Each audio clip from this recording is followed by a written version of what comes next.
बिस्मिल्लाहिर्रहमानिर्रहीम। अस्सलामु अलैकुम। अज़मत मुस्तफ़ा सल्लल्लाहु अलैहि वसल्लम बैत उक़बा ओला, बैत उक़बा सानिया, ताइफ से वापसी के बाद इसी साल अय्याम हज में आप सल्लल्लाहु अलैहि वसल्लम मक्का से बाहर मुख्तलिफ वादियों में ठहरे हुए हाजियों से मुलाकात करके इन्हें इस्लाम की दावत पेश कर रहे थे कि आप सल्लल्लाहु अलैहि वसल्लम को यसरब से आए हुए 6 हाजी मिल गए।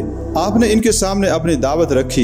ये 6 हाजी कबीला खजरज से थे। यसरब के यहूदी चूंकि ये कहा करते थे कि अनकरीब नबी आखिर ज़मा सल्लल्लाहु अलैहि वसल्लम का ज़हूर होने वाला है, और जब उन यहूदियों के कबीले औस और खजरज से झगड़े होते थे और वो उन कबाइल से मार खाते थे तो कहा करते कि अभी तो तुम हमें दबा लेते हो, लेकिन देखो नबी आखिर ज़मा के ज़हूर का वक़्त करीब है।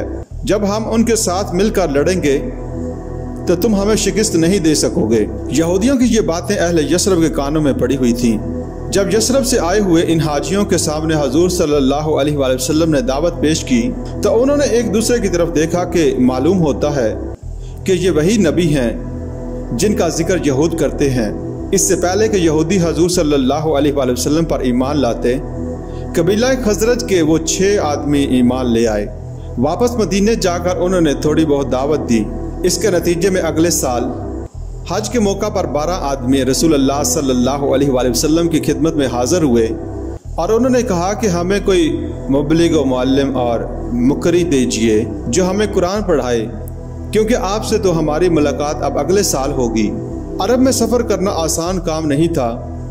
कत्ल व गारत का खतरा रहता था और काफिले लूट लिए जाते।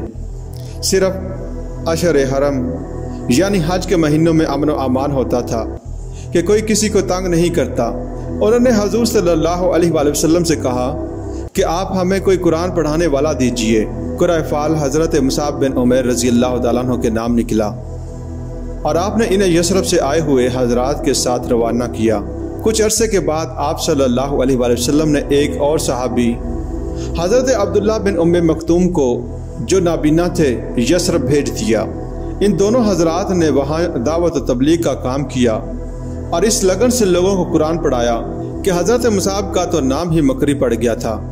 इस दावत व तबलीग के नतीजे में अगले साल 75 आदमी मक्का आए और बैत उक़बा सानिया हो गई, जिसके नतीजे में यसरब की तरफ हिजरत का रास्ता खुल गया।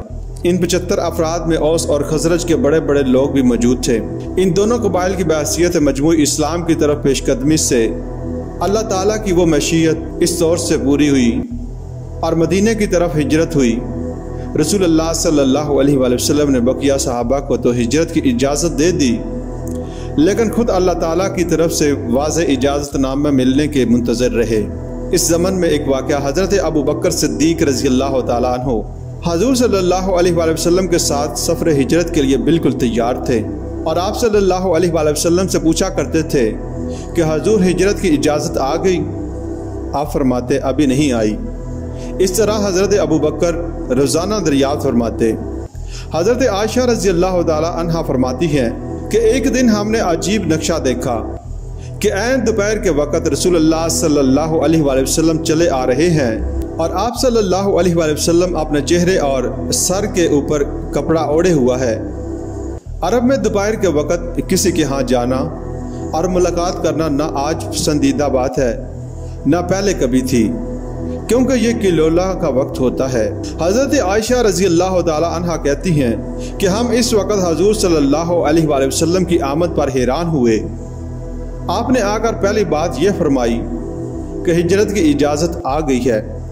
हज़रत अबू बकर बहुत खुश हुए। उन्होंने अपने तौर पर 2 ऊँटनियाँ, एक अपने लिए और एक हजूर सल्लल्लाहु अलैहि वसल्लम के लिए तैयार की हुई थी और इन्हें खिला पिला कर खूब मोटा किया हुआ था ताकि खूब तेज़ दौड़े और सफ़र हिजरत में काम आए।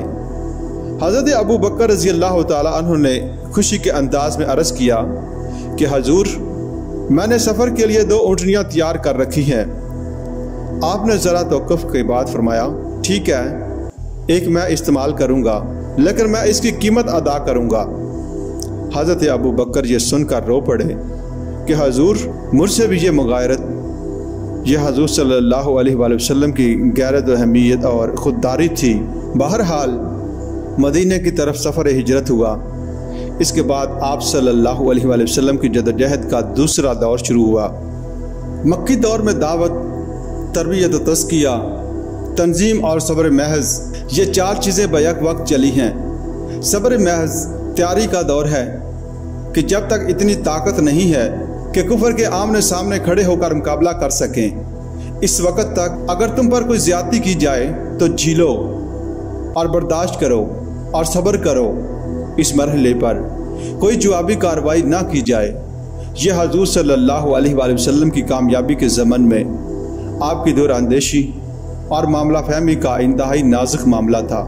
قرآن مجید میں کوئی ایسا حکم نہیں آیا تھا کہ اپنے ہاتھ باندھے رکھو، لیکن اس کا حکم کا تذکرہ بعد میں سورۃ النساء میں بیان کیا گیا۔ کیا تم نے ان لوگوں کو نہیں دیکھا جن سے کہا گیا تھا کہ اپنے ہاتھ روکے رکھو اور نماز قائم کرو، زکوٰۃ ادا کرو؟ اس وقت بعض لوگ چاہتے تھے کہ ہمیں جنگ کی اجازت دی جائے۔ اب جو انہیں جنگ کا حکم دیا گیا تو ان میں سے ایک فریق کا حال یہ ہے کہ لوگوں سے ایسے ڈر رہے ہیں جیسا اللہ سے ڈرنا چاہیے یا کچھ اس سے بھی بڑھ کر، اور کہتے ہیں خدایا یہ ہم پر جنگ کا حکم تو نے کیوں لکھ دیا؟ ہمیں تو نے کچھ مزید مہلت کیوں نہ دے دی؟